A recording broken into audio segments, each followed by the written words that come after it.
22 जनवरी 2024 ये तारीख याद रख लीजिए। यही वो तारीख है जिस दिन से हिंदुस्तान की पॉलिटिक्स पूरी तरह बदल जाएगी। हिंदुस्तान के चुनाव बदल जाएंगे।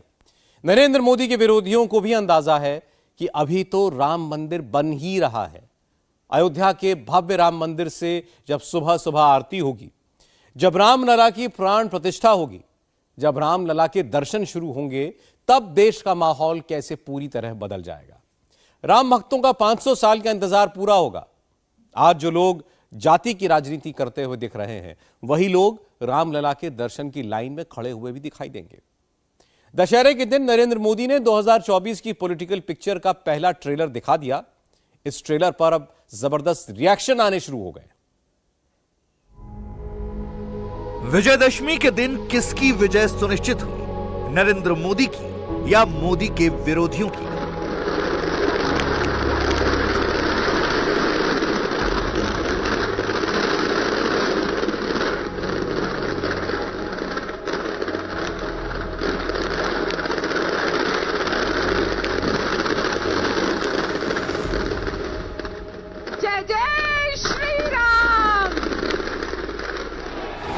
सियावर रामचंद्र की, सियावर रामचंद्र की। या देवी सर्वभूतेषु शक्ति रूपेण संस्थिता, नमस्तस्यै नमस्तस्यै नमस्तस्यै नमो नमः। दशहरे के दिन नरेंद्र मोदी का हिंदू वोट कितना कंसोलिडेट हुआ? योगी आदित्यनाथ की प्रचंड हिंदुत्व वाली इमेज कितनी स्ट्रांग हुई?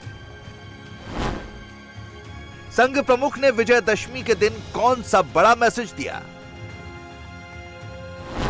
शस्त्र पूजा के लिए रक्षा मंत्री को अरुणाचल के तवांग ही क्यों भेजा गया?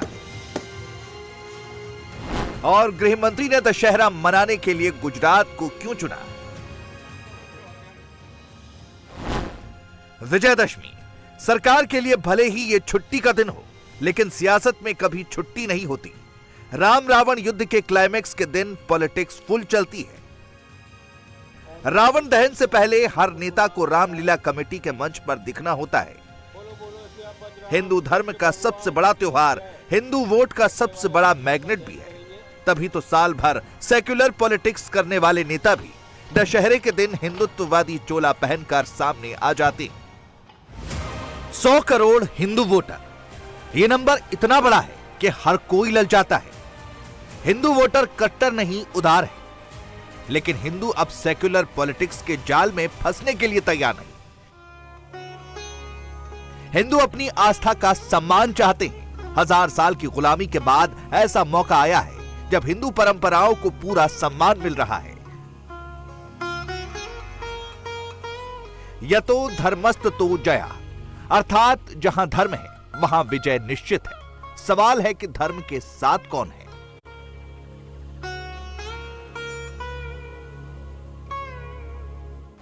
हम गीता का ज्ञान भी जानते हैं और आईएनएस विक्रांत और तेजस का निर्माण भी जानते हैं।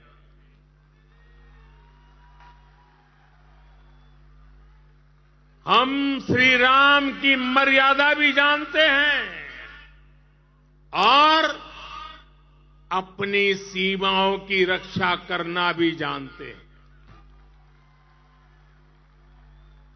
हम शक्ति पूजा का संकल्प भी जानते हैं और कोरोना में सर्वे संतु निरामया ये मंत्र भी जी करके दिखाते हैं।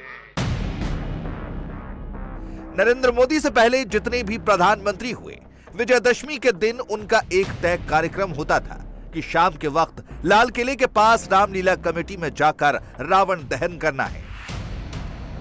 नरेंद्र मोदी ने इस रिचुअल को तोड़ा। मोदी इसे दिल्ली और देश के कोने कोने में ले गए। आपको याद होगा, पिछले साल मोदी हिमाचल प्रदेश के कुल्लू में दशहरा मना रहे थे।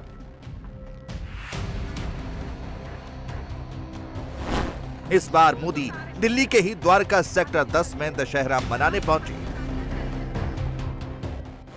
कि आज रावण का दहन बस एक पुतले का दहन न हो, ये दहन हो हर उस विकृति का जिसके कारण समाज का आपसी सौहार्द बिगड़ता है। ये दहन हो उन शक्तियों का जो जातिवाद और क्षेत्रवाद के नाम पर मां भारती को बांटने का प्रयास करती है। ये दहन हो उन विचार का जिसमें भारत का विकास नहीं, स्वार्थ की सिद्धि निहित है। विजयादशमी का पर्व सिर्फ रावण पर राम की विजय का पर्व नहीं, राष्ट्र की हर बुराई पर राष्ट्रभक्ति की विजय का पर्व बनना चाहिए। नरेंद्र मोदी का कोर हिंदू वोटर चाहता है कि प्रधानमंत्री जैसे हैं वैसे ही बने रहें। वो हिंदू धर्म की, सनातन संस्कृति की और भारतीय परंपराओं की ध्वजा उठाकर चले। मोदी इसमें कोई कमी नहीं रखते, साथ में वो नए प्रयोग भी करते रहते हैं। अयोध्या में भव्य, दिव्य और विशाल राम मंदिर आकार ले रहा है। रामलला अभी अपने भाइयों के साथ टेम्पररी मंदिर में विराजमान है। 22 जनवरी 2024 को वो अपने मंदिर के गर्भगृह में विराजमान हो जाएंगे। ये इसलिए संभव हो रहा है क्योंकि प्रधानमंत्री नरेंद्र मोदी है। आज हमें सौभाग्य मिला है कि हम भगवान राम का भव्यतम मंदिर बनता देख पा रहे हैं।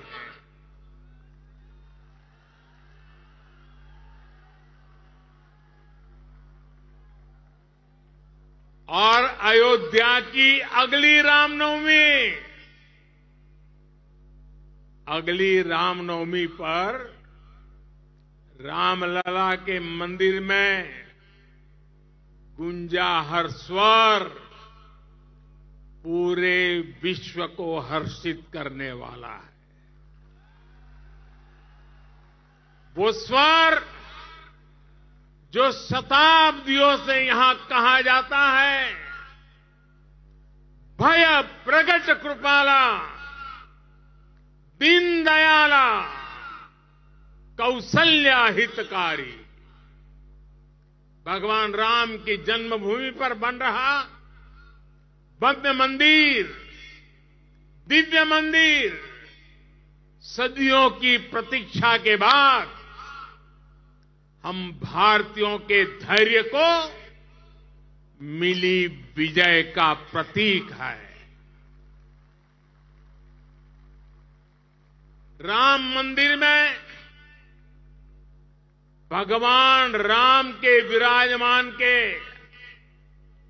बस कुछ ही महीने बचे हैं।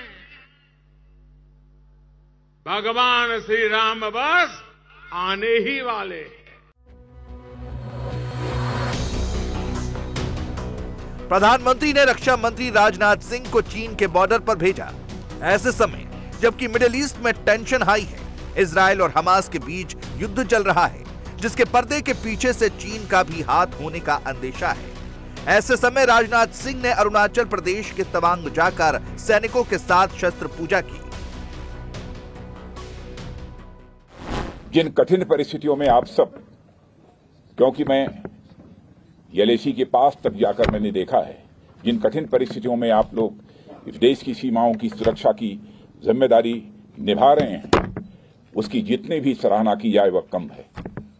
और मैं बतलाना चाहता हूं, देशवासियों को आपके ऊपर नाज है, देशवासियों को आपके ऊपर गर्व है। और आप सभी जानते हैं इस वर्दी की कितनी अहमियत होती है। मैं समझता हूं अधिकांश ऐसे जवान होंगे, बिरले ही जवान बचे होंगे जिनकी इच्छा न होती हो, नहीं तो शायद अधिकांश नौजवानों की अथवा बचपन की इच्छा रहती है कि कभी न कभी मुझे जिंदगी में कोई एक ऐसा अवसर मिले ताकि मैं सेना की वर्दी पहन सकूं। देश में जब कांग्रेस का राज था तब तवांग में किसी मंत्री का दौरा भी बहुत मुश्किल से होता था। मोदी के टाइम तवांग में शस्त्र पूजा होती है। पिछले 9 साल में इतना बदलाव तो आया ही है। विजयदशमी के दिन एक और शस्त्र पूजा नागपुर में होती है। राष्ट्रीय स्वयंसेवक संघ के मुख्यालय में संघ प्रमुख मोहन भागवत ने शस्त्र पूजा की। उसके बाद विजयदशमी के वार्षिक संबोधन में स्वयं सेवकों को बड़ा मैसेज दिया। भागवत ने कहा कि कुछ कट्टरपंथी लोग नहीं चाहते कि भारत में शांति हो। विश्व में अनेक समस्याएं जिनका हल उनको नहीं मिला। स्वार्थ और कट्टरपन के चलते कलह चलते हैं, उसका कोई हल नहीं दिख रहा। स्वार्थ तो रहता ही है, कट्टरपन भी रहता है, उसको चलते एक उन्माद पैदा हो जाता है, अहंकार पैदा हो जाता है, उसके संघर्ष चल रहे। स्वार्थों के टकराव और अतिवादिता के कारण युद्ध चलते हैं, उसका कोई उपाय नजर नहीं आता। लेकिन थोड़ा और एक बात का भी ध्यान रखना पड़ेगा।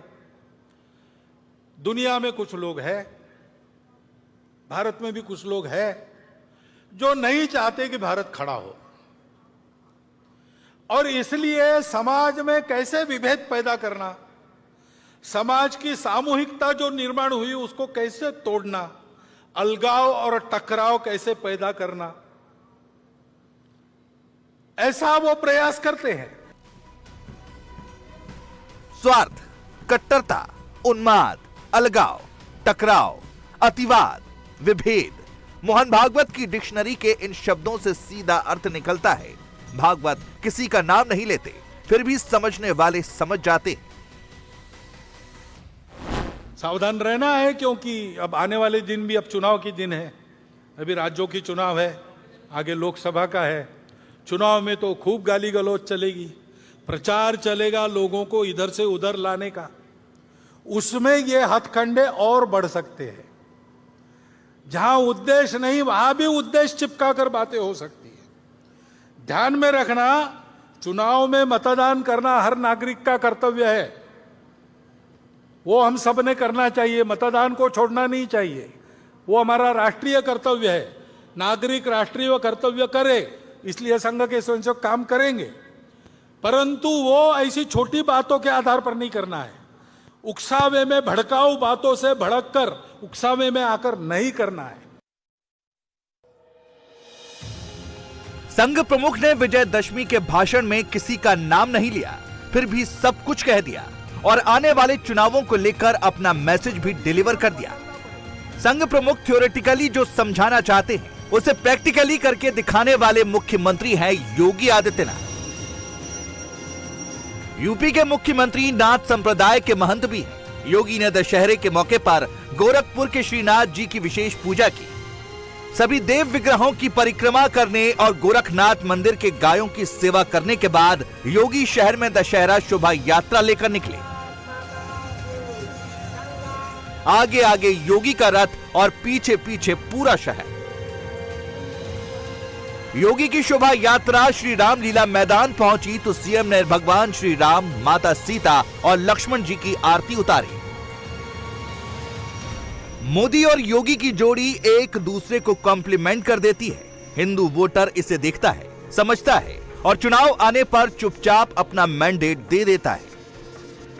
विरोधी पार्टियों के नेता बार बार हिंदू वोट के करीब आने की कोशिश करते हैं, मगर बार बार वो गलतियां रिपीट करते हैं और बार बार फंस जाते हैं। दिल्ली की लव कुश रामलीला कमेटी में दिल्ली के मुख्यमंत्री अरविंद केजरीवाल चीफ गेस्ट बनकर पहुंचे।